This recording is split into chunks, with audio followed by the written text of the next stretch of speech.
onto the field. And last time, one play interception. So this offense, they should be fresh. That's a good way of putting it. And I can't wait to see what they decide to do with play calling, because a one-play drive where you throw an interception, a lot of people think the very next time out, run the football, don't give them a chance. Maybe play action? I think maybe you go play action, show your quarterback, get a little confidence in it, and let him fling another one. And they're able to get this one across the 35. A fresh set of downs on a gain of 13 there for the Texans. For so many years, I was convinced it was a myth, because you always hear about the smaller running back. Oh, he gets lost, you can't find him, and sometimes that's part of his genius. But it's true. You get behind big offensive linemen, the defensive line guys trying to find him, trying to peek around people to see him, and he gets lost. But this guy gets lost in a good way for his offense, picking up big yardage. Call it no gain on the play, and it'll be second down.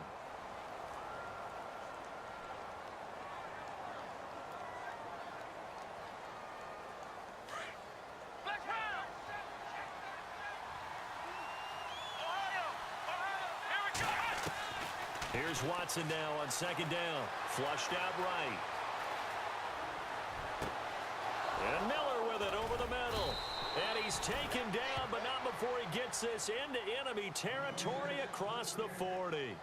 A good pickup there, 26 yards. And at this stage in the game, every play is magnified here as we get down to the nitty-gritty. Watson going to give this one to Miller. And able to push his way forward here for a good little gain. He'll get a nice chunk there on the first down run, and it's 2nd and 4. Frustrating for a defense, energizing for an offense. Finding a way to create that type of yardage in your running game, that'll make the guys carrying the ball very, very happy. Time for a break. We'll come back and see how it all shakes out after this. So the offense readies for a 2nd and 4. And they're definitely showing blitz here. They'll run it again with Miller. And he'll fall forward to the 29-yard line. Only a yard on the pickup there, and it'll bring up a 3rd down.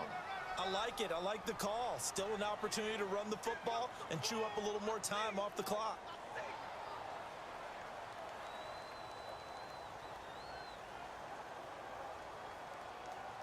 The Texans on 3rd down. They've been near perfect, 4 for 5 to this point. Here it's 3rd and 3. They'll try to run for it with Miller. And he's able to pick up the first down before he's tackled right at the 10. They're able to convert on 3rd down, and that sets up a 1st and goal. Probably had 60,000 thinking pass right there, including us in the booth. Yeah, no doubt about it. That was a big call, big guts on that one. And guess what? That run, it'll pay dividends. And now inside the red zone, the offense will operate. Let's go! They'll try and run for it with Miller. And running room hard to come by here. He gets it down to the 8. Give him 2 yards on that one. 2nd and goal now. Now, what's the thinking here? Because a touchdown would be nice, but you've ensured yourself a chance at 3 in the lead, so how worried are you about the 6? You're not very worried about if you're confident in your kicker. And if you got a kicker who can put it through the post, you feel really good about trying to bleed that clock down. In an ideal scenario, your kicker puts it through the post as the clock hits zeros. Now a second timeout called for by the defense. That'll leave them with just 1 remaining in this 4th quarter of play.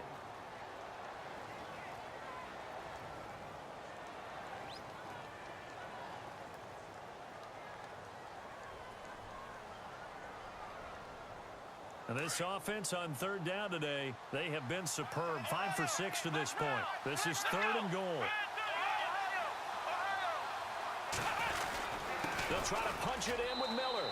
And he's in for the score. Touchdown, Texans. Lamar Miller with 9 seconds remaining. And the Texans have taken the lead.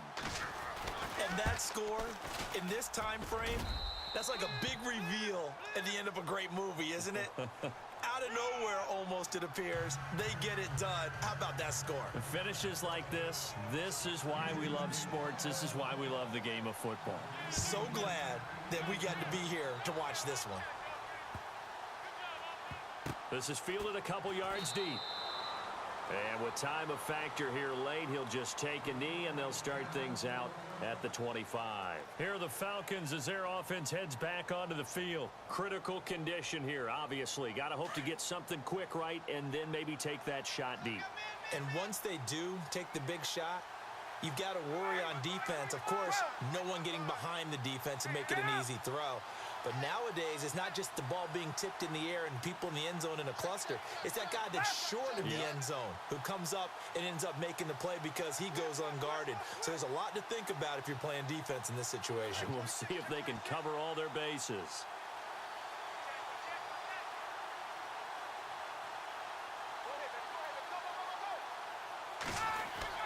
He's back to throw. He's going to let it fly. And that's caught inside the 35. And we will get a timeout with 2 ticks left.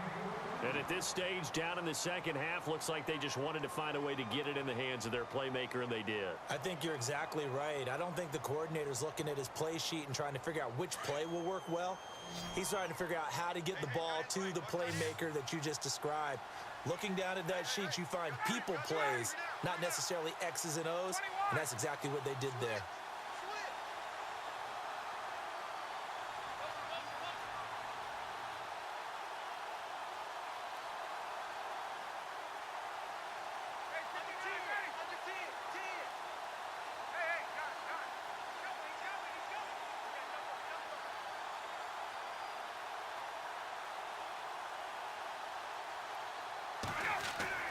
One last shot for Ryan.